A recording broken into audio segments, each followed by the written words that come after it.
Hi, boys and girls. I am going to read to you again today from our book that we've been reading together, Junie B. Jones' Toothless Wonder.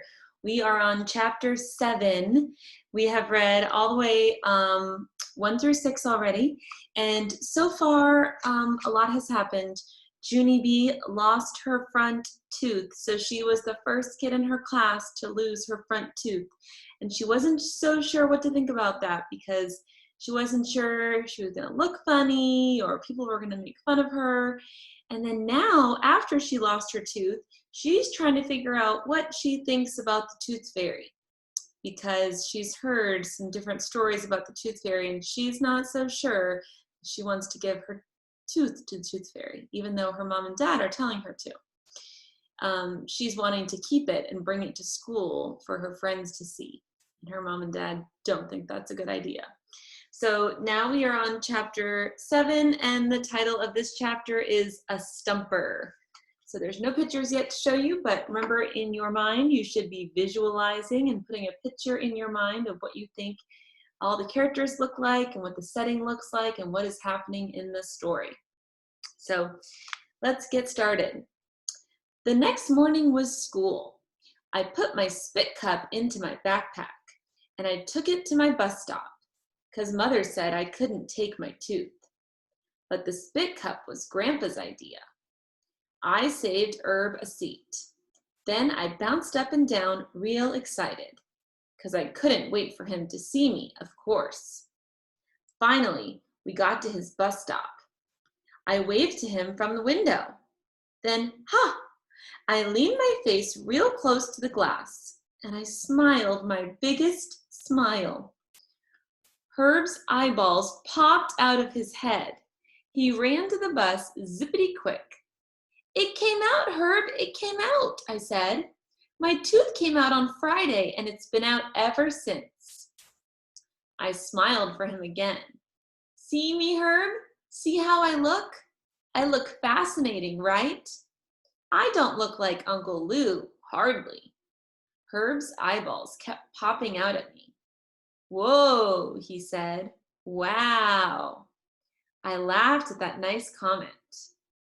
I smiled and pointed. "See my tooth hole, Herb, huh? I look cute, right? I don't even look like Uncle Lou, correct?" Herb said, "Wow," again. After that, I quick got my backpack and I unzipped the zipper. "Yeah, only wait till you see this, Herbert," I said. "I brought something special for you to see." After that, I pulled out the cup and I put it right on his lap. Ta-da! It's my spit cup. I use this cup to rinse my actual spit. I showed him the edges. See the pink color right there?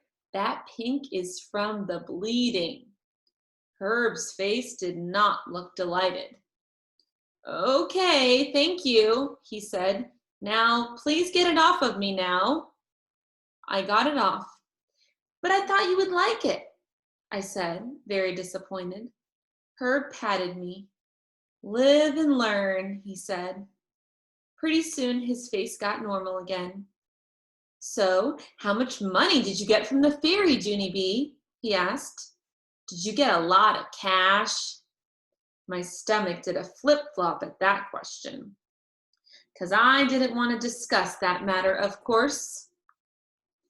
I squirmed in my seat, kind of worried.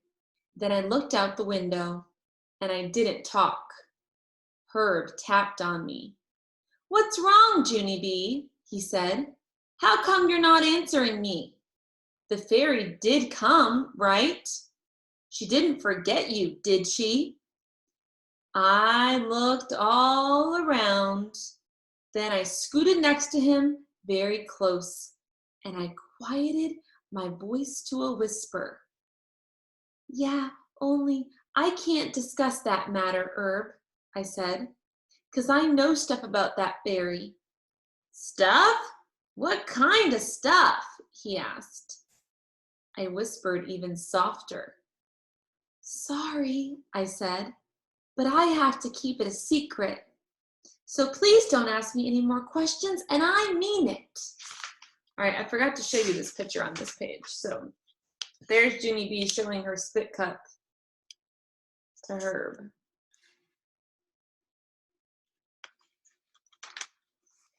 After that, I pretended to lock my lips, and I threw away the key.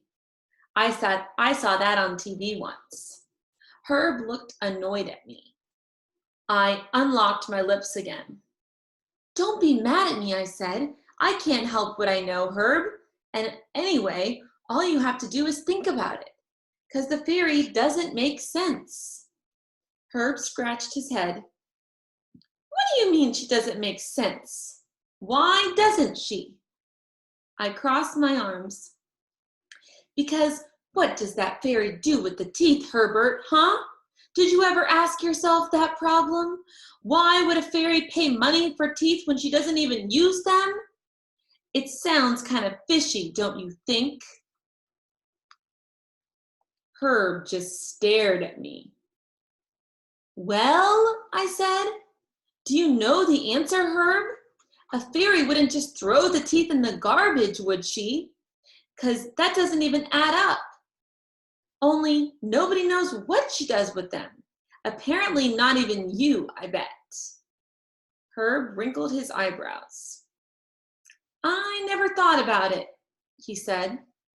He tapped on his chin. What does the fairy do with the teeth? That's a stumper, all right. After that, he slid way down in his seat, and he thought and thought some more. I thought some more too. We rode to school real quiet.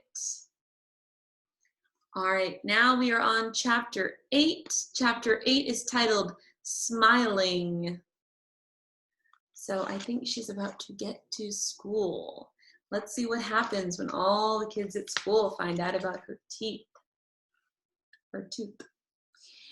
When we finally got to school, I started feeling shaky inside because I didn't want to get laughed at, remember?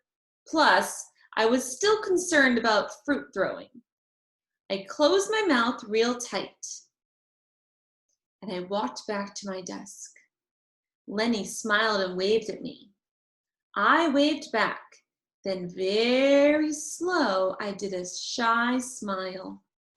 That's when Lenny jumped up from his desk and did a loud whoop. Cool, he said. You look cool, Junie B. Jose heard Lenny and they came to see. Then he grinned and grinned at my brand new smile and he gave me a happy high five. And that's not even the best part, because Mr. Scary saw what was going on, and he came all the way to my desk to see my tooth. And he gave me a smiley face sticker. After that, he clapped his hands together and made an announcement to room 1.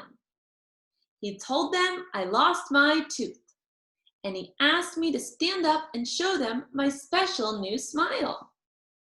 I swallowed real nervous.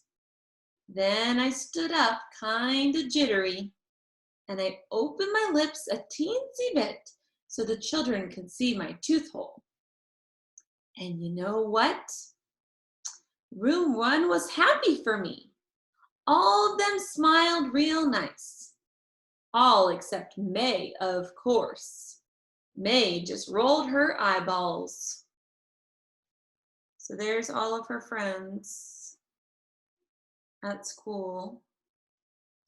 And she's standing up and showing them her new hole in her tooth. I think you look weird, Junie B. Jones, she said. I think your smile looks silly. I sat down. No, May, this is a silly smile, I said. Then I put my fingers in the sides of my mouth and I stretched my smile across my face, and I wiggled my tongue at her very fast. Lenny and Jose laughed and laughed.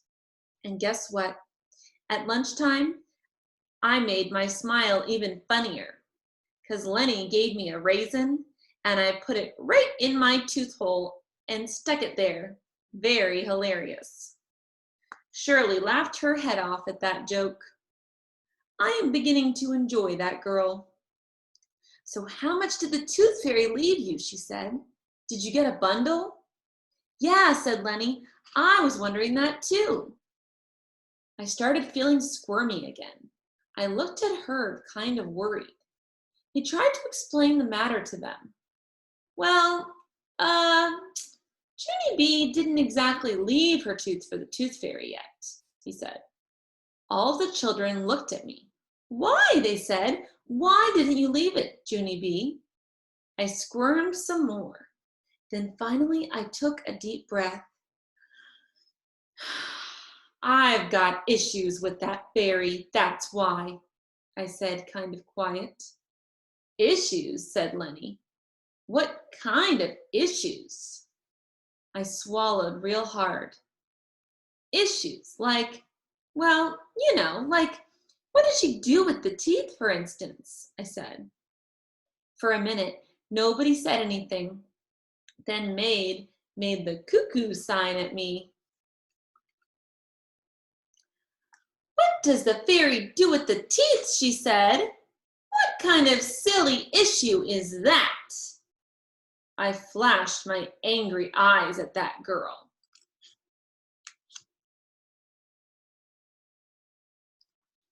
Well, if it's so silly, then you must know the answer, right, May? I said. So what does the tooth fairy do with all the teeth, huh? She doesn't pay money just to throw them away, does she? After that, I waited and waited for her to answer. The other children waited too, but May didn't say anything. Well, I said. Well, Shirley said. Well, Jose said.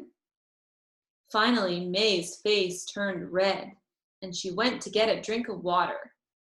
After that, the whole lunch table started talking about the fairy. Only no one knew what she did with the teeth. We wondered and wondered. Then all of a sudden, Lucille stood up, and she fluffed her fluffy dress.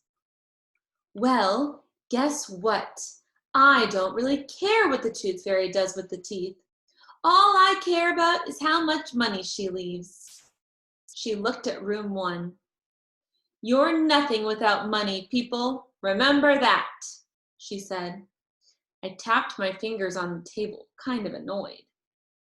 Yeah, only that doesn't even answer my question, Lucille, because I still don't know what she does with the teeth. Lucille put her hand on her hips. Well, maybe she just collects them, she said. Did you ever think of that? Huh? Collecting stuff is a hobby, you know. My Richie Nana collects tons of junk, and she pays good money for it too. I tapped my fingers some more. Then I put my chin in my hands, and I thought about Lucille's Nana. Finally, I started to smile a bit, because maybe Lucille's idea might make sense, possibly. Pretty soon, Herb smiled a little bit too. A tooth collection, huh? He said. Maybe that's the answer, Junie B. Yeah, that just might be it. The fairy might collect teeth as a hobby or something. Sure, said Lenny. There's nothing wrong with collecting stuff. Like, I collect baseball cards, and I don't really do anything with them. See, and I collect matchbox cars, said Jose. What's wrong with that? Just then, Sheldon sprang up from the table. Yes, and I collect vacuum cleaner bags. And the doctor said it's perfectly normal. After that, Sheldon laughed and he pretended to vacuum his pants. All of us moved away from him. Then the bell rang and everybody went outside for recess. That afternoon, I wrote in my journal. Dear first grade journal, me and Herb talked some more on the playground. We decided The tooth fairy has a collection, probably. And that is not even weird, possibly. Also, I promised Herb I would put my tooth under my pillow tonight. I hope we are right about this, woman. From Junie B, first grader. P.S. Wish me all the best. So that was just her writing in her handwriting in her journal. All right, boys and girls, we are going to stop. We only have, I think we just have one more chapter. Yep, we have one more chapter. So next week we will finish reading the book, Junie B. Jones, Toothless Wonder, and I have some more Junie B. Jones books, so maybe we'll read another one next. So let's see how the story is going to end. I want you to make a prediction of what you think is going to happen when Junie B leaves her tooth for the tooth fairy. And is she going to get money, or is she going to trust the tooth fairy? Is the tooth fairy going to take her tooth? What is going to happen to Junie B and her tooth? All right, my friends, I will see you soon. Bye-bye.